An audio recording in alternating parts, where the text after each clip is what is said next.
All right, everyone. Welcome, welcome, welcome. Let's do this breakdown over here. Now, gold. I had a pretty good day today. There were two break-even trades, and there were two in profit trades. So those are two sells. So let's talk about the break-even trades. This is around, like pre-London session. So the first one was right over here. Let's take a look at this. Let's zoom in. So basically, what was happening was we created a resistance. Let's zoom in here a little bit more. And let me just, okay, let's get rid of that. Bring this down. Maybe even this out like this. There we go. Boom, right? Okay, perfect. So the first trade was taken right here. So basically, we had the candle that, this candle here that closed at resistance. And this is the 30-minute candle. Now, the trade wasn't taken because the 30-minute candle closed at resistance and the next one broke above the high. The trade was taken because the 15-minute, let me show you the 15-minute, because the 15-minute candle, we closed like this, right? So if I look at this, you can see that's where the trade was executed on. Okay, so this keeps resetting itself. Let's do it like this. All right, right? So see this right here. So the previous candle closed with no wick on the top, and it also closed at resistance. This was actually the first 15-minute candle of the 30-minute candle, right? So it closed with no wick on the top. So now the idea was that, okay, if the next candle can break above the high, if the next candle can break above the high, the volume from London Open can push price up. So I took a buy right over here. Price went up. I was expecting price to continue up towards, 2321, which was, a 50 pip range. With volume, we could have went there, but price didn't really go there. It went in profits. I put my stops at break even. You can take a look at this, 1.9 pip above my entry. Price came down, stopped me out, and that was it. And then I gave my trade a second chance. The second chance was given right over here.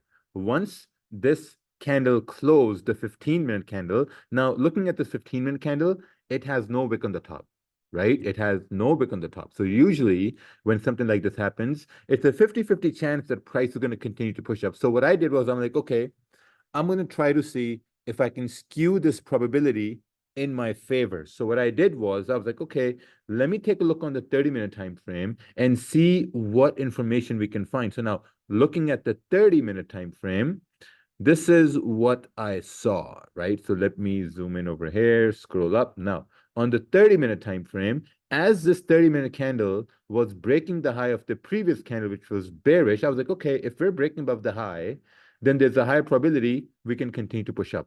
So I took a buy, price went in a little bit of a profit, and then I put my stops at break even. Now, the reason why I kept putting my stops at break even, because I wasn't really comfortable with the way price was moving, because when I gave my trade a first chance, I expected London Open to just push price up. It didn't do that, right? And now on the second chance, when we broke above the high, this was an impulse entry. So as I moved into profits, I'm like, okay, if it's moving in profits, if it's breaking above the high, then it should continue making a higher high, continue on towards 2321. So I'm like, okay, I'm going to put my stops at break even because I don't want to take a loss. That's the thing. I don't want to take a loss, but price came down, stopped me out. And as you can see, price went further down. So if I didn't have put my stops at break even, I would have taken a full loss. So that's why I maintained my risk. Now I'm getting better at my risk. Now I'm not taking small losses. I'm taking small wins at break even because, I'm gauging price and seeing that, okay, if it's not moving the way I want it to move, I don't want to be a part of the trade. And that's very important. If price is not moving the way you want it to move, then you don't want to be a part of the trade, right? You want to be out. Now that's done. Next was around after New York Open. Now, as we can see right here, right? So price came down, whatever, boom, boom, boom. We went down and then we moved right back up. So now this was a sell, and this sell was taken basically based on a 15-minute time frame. Now, let's take a look at this from the 30-minute perspective. Now, obviously, I think what time was this right here? This was around 3, 4, 5, 6, 7. This was around pre-New York here as well, 4, 5, 6, 7. And then you had New York Open. New York Open push price up. I think this was news. I'm not really sure because this thing moved 180 pips. I didn't even look at that. But if there was news and I saw this big candle, when I came to the charts, Wow, something's playing on the TV here randomly. But anyway, I saw price move up all of a sudden, and I'm like, okay, well, if we're moving up, what's the probability we can continue to push down and retest this low? So I moved on to the 15-minute time frame. Now looking at the 15-minute time frame, this is the structure that we saw on the 15-minute. Let's take a look at this over here. We had a resistance form, obviously, right? We had a resistance with this news event. I think this was a news event. I wasn't really looking at the charts. I was outside my house. And then we also had some sort of a support forming right over here, right? So look, 15-minute candle came up, next candle moved up. This candle went bearish, boom, resistance formed. This candle closed bullish, and we basically formed some sort of a range. Now that we've formed some sort of a range, now we need to identify that, okay, if we break below the support, how much of a range do we have for price to push down? Let's measure this range right here. This is a 100 pip range for price to move down. 100 pip range. So this was an impulse entry for price to push down. I even talked about this in Discord, like gold is looking good for sells. The first entry was right over here as this candle was breaking the low of the previous candle. Now, when you look at this 15-minute candle, now on the 30-minute, you're not going to see this information. On the 15-minute, when you can read candles, you can read market structure, you can see a lot more information. Now, look, this 15-minute candle at one point was very bullish, but look how it closed. It closed with an exhaustion, closed with a small body here as well. So when we close with a small body, this means the volume moving up is decreasing. Okay, volume moving up is decreasing. We're moving into, slowly London close area after NYC open. The volume moving up is decreasing. So you start to ask yourself a question.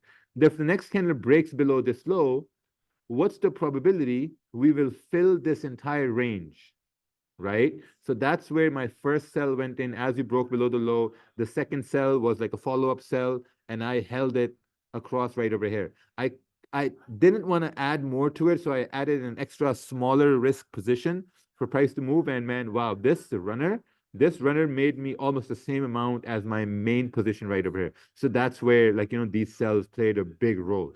So what I want you to learn from this is, I want you guys to learn whenever you have big moves happen with news, wait for price to consolidate a little bit, and then look to see if we can correct this move or not. Because the correction is going to come on if you, let's say, for example, right here, we created support, we broke below support with an impulse move, and then price moved down. Now, when we take a look at this on the 30-minute time frame, on the 30-minute, we don't really get to see any information, right?